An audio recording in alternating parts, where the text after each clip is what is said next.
Assalamualaikum warahmatullahi wabarakatuh.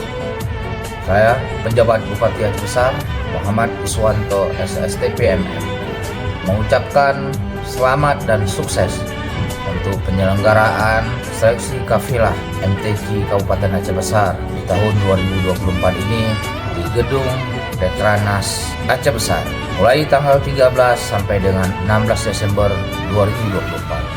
Semoga STQ ini memberikan hasil yang maksimal dan terpilih kori-koriah terbaik yang akan mewakili Kabupaten Aceh Besar di MTQ tahun 2025 di PD Jaya. Selamat sekali lagi. Wassalamualaikum warahmatullahi wabarakatuh.